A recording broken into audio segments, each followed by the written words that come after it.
ある夏の日の話をしようと思う。その日は前々から行くつもりだった近場の神社を訪ねた。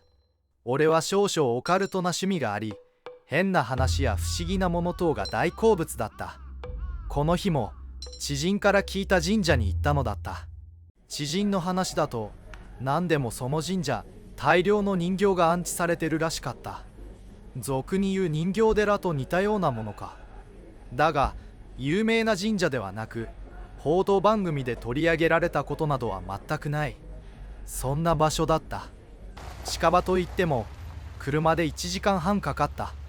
途中山道に入り、ガタガタ揺れる車内で一人目的地に思いを馳せていた。神社に着き、車を止めて階段を上った。結構長い階段で日頃の運動不足からか、息を荒げながら妙な高揚感に包まれていた。階段が長ければ長いほどに楽しみが増す気がした。段差で切れていた景色からついに神社が顔を現す。立派な鳥居をくぐり、眼前に神社を捉えた瞬間、妙な耳鳴りがした。正直こんな気分になったのは初めてだった。自慢じゃないが、俺には霊感なんてものは無縁の沙汰だ。だがその感覚は本物で臆するどころか逆にやる気が湧いてきた。何のやる気かは知らないが、早速境内を見回す。立派な神社だ。結構広いし、造りも綺麗だ。だがやはりそこには普通じゃない光景が広がっていた。人形人形人形人形人形人形人形人形人形人形人形人形人形人形人形人形。神社に納められた人形たちは収まりきらずに床下まで侵食している。いくつもの目に見られるような突き刺す視線を感じた。それだけ圧巻だった。あまりに非現実的な光景にしばらく心を奪われる暇はなかった。正面の大きな建物、おそらく本殿だろう。そこから袴姿の人間が慌てた様子で出てきた。一人隣の建物に走っていった。何かあったか？不謹慎にもラッキーと心の中でつぶやき、人形が安置されてる方の袴の男が入っていった建物に駆け寄った。すると本殿からまた人が2人バタバタと出てきた。1人を捕まえ、何があったか尋ねてみた。忙しいから後にしてください。男はそれだけ言うと、またバタバタと人形の中に消えていった。一体何なんだ？釈然としない面持ちで佇んでいると、本殿からこれまでとは違う清掃とでも言うのだろうか。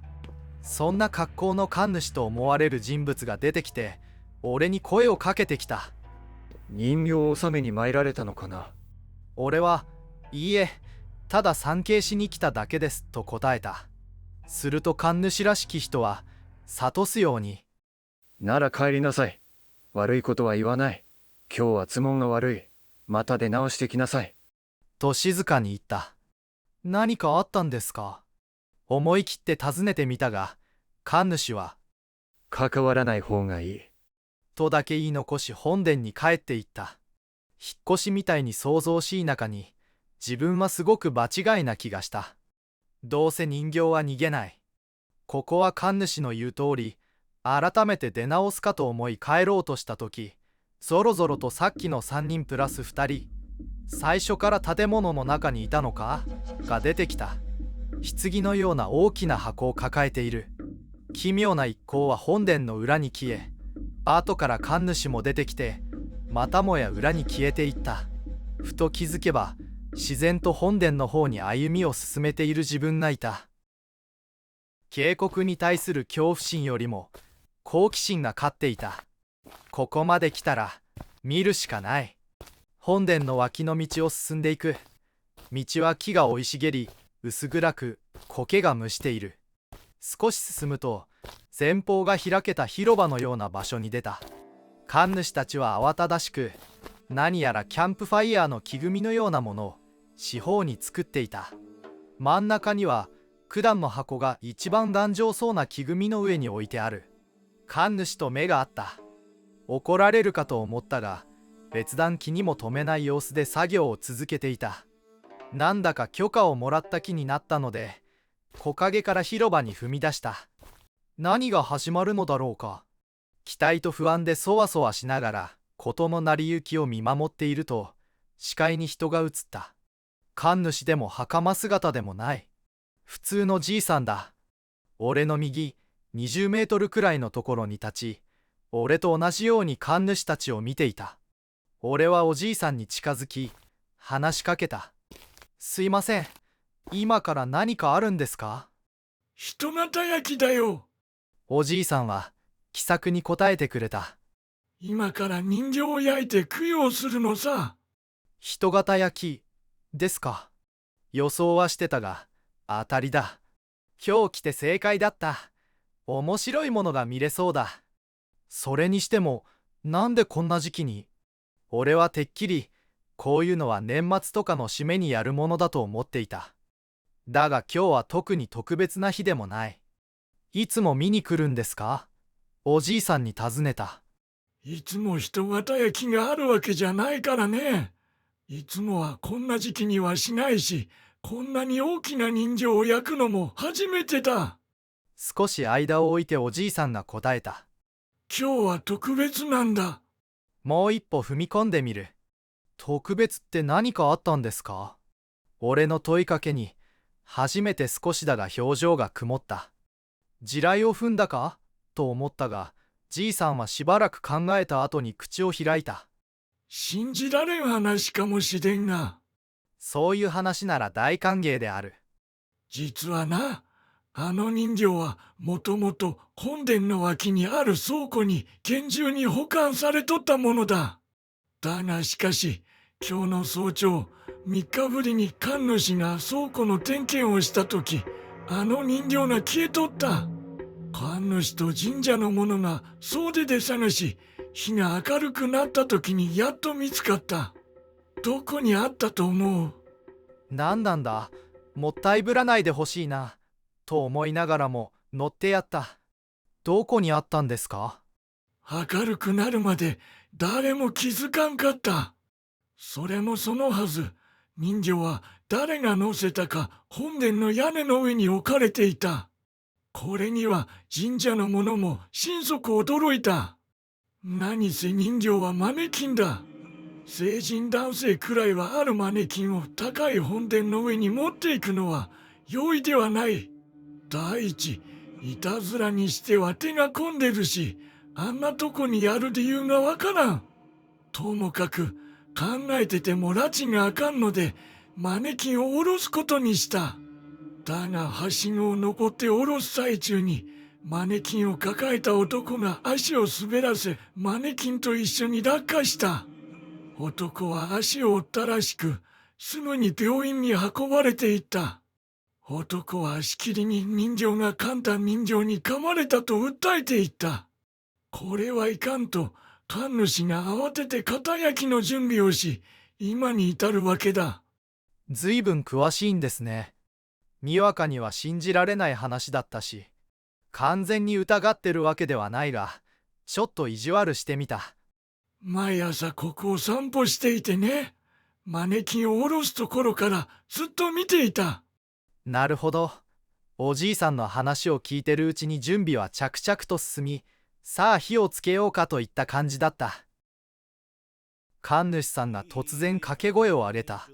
それに続いて袴姿の男たちも一斉に呪文、お経のようなものを唱えながら火を持ち、箱を囲んだ。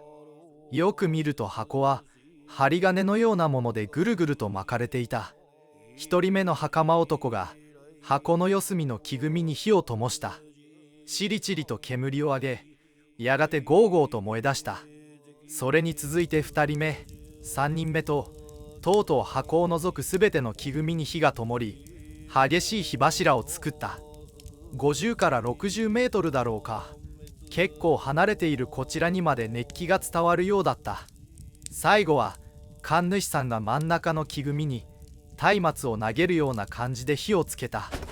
4本の木組みの中には木の葉が入れてあり、白い煙を上げていたのだが、真ん中の箱のあたりからは黒い煙がもくもくと湧き上がっていた。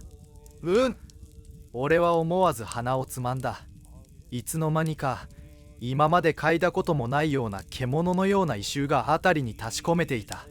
神主たちの声が一層大きくなった気がした。次の瞬間、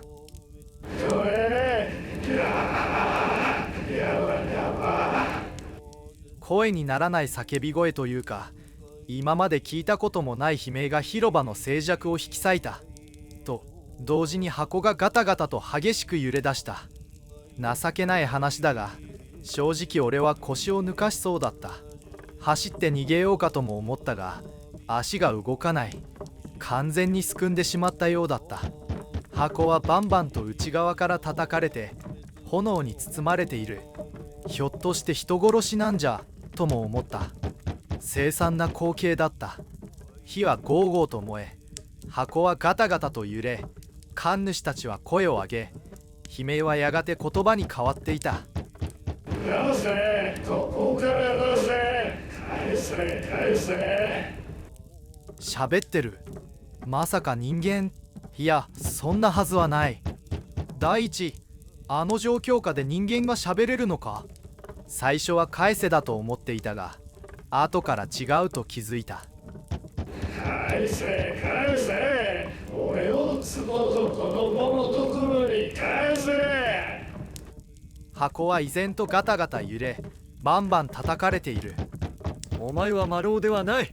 神主が突然怒鳴った。お前は人形だ。人形なんだ。あるべき姿に戻れ。そう言うと、またも神主は呪文を唱え始めた。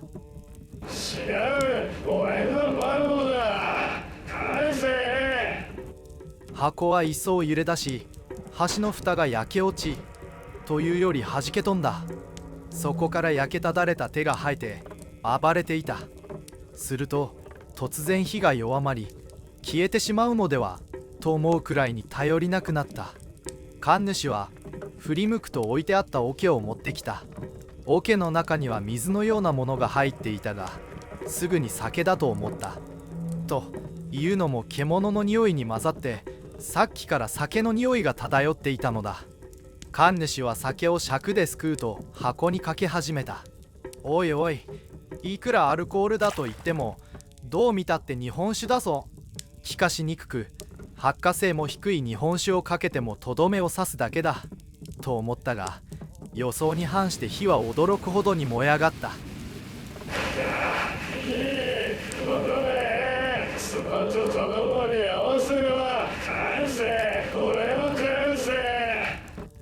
お前は魔郎ではない。人形だ。お前はお前に帰るんだ。そう言うと神主は懐から手鏡を取り出し、箱に投げ入れた。そして周りの木組みを袴姿の男たちが中心に向かって倒し始めた。最後に神主は桶を担ぐと、残りの酒を全部ぶっかけた。炎はこれまでより猛々しく燃え上がり、巨大な火柱となった。それが最後だった。それからは叫び声がすることも、箱が揺れることもなかった。気づけば俺は汗だくになっていた。神主たちは火がくすぶるまで呪文を唱えていた。目の前で起こった出来事を否定したい自分がいた。俺は確実に昨日までの俺とは違うだろう。日常を一歩踏み外した。ただそれだけなのに、見える世界は色を変えていた。その後、神主が俺に歩み寄ってきた。俺は変に身構えることもなく、神主の話を聞いた。一応払ってあげるからついてきなさい。俺は神主を追って本殿に入った。じいさんは神主と先を歩きながら何やら喋っていた。どうやら顔なじみのようだ。本殿で2人は簡単なお祓いを受けた。その後、茫然自失というか、ふぬけた感じだった俺に、神主さんが詳しい事情を話してくれたから、少しすっきりした気がした。あの人形はね、長い間人として暮らしてきたんだよ。あのマネキンを連れてきたおばあさんが言うには、自分の娘が大事にしていたそうだ。娘と孫は事故に遭って死んでしまったけど、あのマネキンだけは無傷だった。おばあさんは遺品だけど気味が悪くて、仕方なくここに持ってきたんだよ。事故に遭った時も車に乗せてたくらいだから、きっと相当大事にされてたんだろう。あまりに感情移入すると次第に人間は人形が生きてると勘違いしてくるものなんだ。この後の言葉は今でも頭から離れない。人形も同じだ。あまりに大事にしすぎると自分が人間だと勘違いしてしまうんだよ。なぜなら彼らも生きているのだから。忘れた時を取り戻すようにセミが鳴き出した。ある夏の日の出来事だった。